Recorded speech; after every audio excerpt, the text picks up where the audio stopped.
नमस्कार, आप देख रहे हैं TTN 24 और मैं श्रुति दुबे। खबर आ रही है संभल से, जहां भारतीय जनता पार्टी व्यापार प्रकोष्ठ के प्रांतीय संयोजक विनीत अग्रवाल शारदा का बड़ा बयान सामने आया है, जिसमें उन्होंने कहा है कि जनसंख्या नियंत्रण बराबरी होना चाहिए तो हिंदू पैदा करें, 4 से 5 बच्चे। साथ ही प्रांतीय संयोजक ने संभल से समाजवादी पार्टी के सांसद डॉक्टर बर्क के उस बयान जिसमें सपा सांसद ने बच्चे पैदा होना अल्लाह की मर्जी बताया था, उस बयान पर भी पलटवार करते हुए कहा कि जनसंख्या नियंत्रण कानून पर बोलने वाले लोग पाकिस्तान चले जाएं। सड़कों से वंचित थे। हमने प्रत्येक गांव में झोपड़ियाँ, कच्ची झोपड़ियाँ थी, उनको पक्के मकान में बदला। हमने नहीं देखा कि मुस्लिम की माँ हिंदू की माँ। हमने उज्ज्वला योजना के तहत प्रत्येक गांव, प्रत्येक घर में फ्री में गैस के सिलेंडर चूल्हे दिए।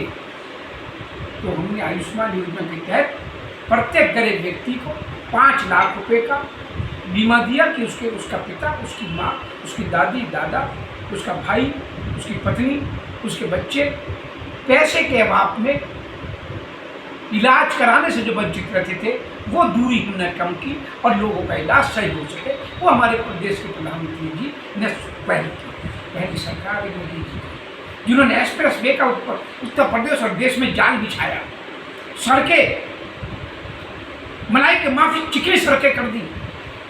पहले उत्तर प्रदेश में 5 घंटे बिजली आती थी, 8 घंटे बिजली आती थी और सिर्फ वो 24 घंटे बिजली आती थी, तो 5 जिलों में आती थी। 75 जिलों का मेरा सूबा आज 24 घंटे 75 के 75 जिले गाँव कस्बों में 24 घंटे देने का काम, बिजली देने का काम किया तो श्री योगी आदित्यनाथ जी ने किया। देश के प्रधानमंत्री जी हमेशा कहते हैं हम सबका साथ, सबका विकास, सबके विश्वास को लेकर चल रहे हैं, और योगी जी कहते हैं हम जो कहते हैं वो करते हैं। तो ये मोदी जी और योगी जी जो कहते हैं वो करते हैं। कोरोना महामारी विश्वव्यापी, उसमें 22 लाख करोड़ रुपए का आर्थिक पैकेज दिया गया, 3 लाख करोड़ रुपए का आर्थिक पैकेज व्यापारी लघु उद्योग को देकर। पहली सरकार है मोदी योगी जी की। हमने छोटे दुकानदार को MSME का दर्जा दिया, लघु उद्योग का दर्जा दिया। बहुत सी योजनाएं हैं मेरे मित्रों, अगर गिना बैठ जाऊँ तो पूरी रात हो जाए, पर मैं ये जानता हूँ, मैं उन व्यापारियों का अभिनंदन करने आया हूँ जिन्होंने कोरोना महामारी में अपनी दुकान, अपने कारखाने, अपनी फैक्ट्री बंद होने के बावजूद भी श्री मोदी, श्री योगी जी की एक आवाज़ पर अपनी दरवाजे, तिजोरी को दिल के खोल दिए।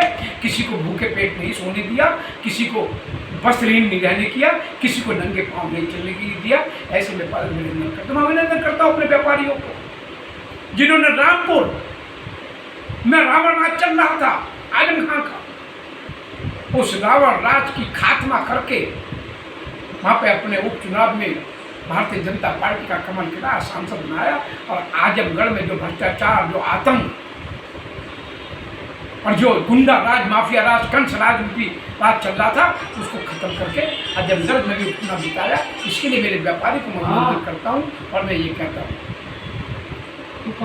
खबर आ रही है झारखंड से, जहां जमशेदपुर में भारतीय जनता पार्टी की OBC मोर्चा बागबेड़ा मंडल की ओर से CP टोला आंगनबाड़ी केंद्र में सेविका चयन में धांधली के संबंध में एक ज्ञापन प्रखंड विकास पदाधिकारियों को सौंपा गया।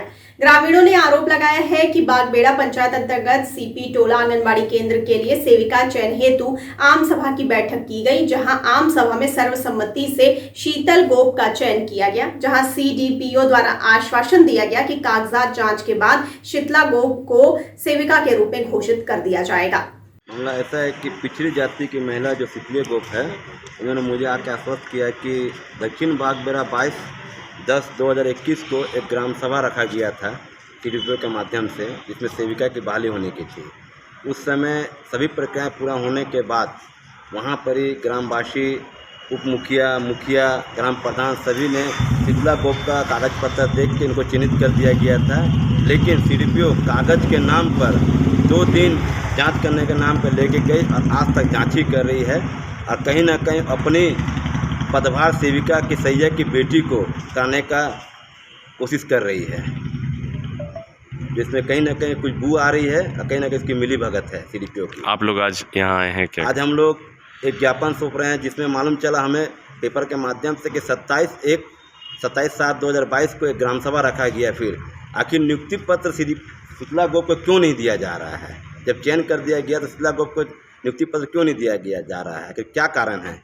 अगर नियुक्ति रद्द किया गया तो कुछ तो कारण होना चाहिए, जबकि झारखंड की बेटी और झारखंड सरकार के गाइडलाइन के हिसाब से अहिर्ता का मैट्रिक पास होना अनिवार्य है। जब ये मैट्रिक पास है, इसके पास सभी डॉक्यूमेंट्स कंप्लीट है और वो कहीं ना कहीं अपनी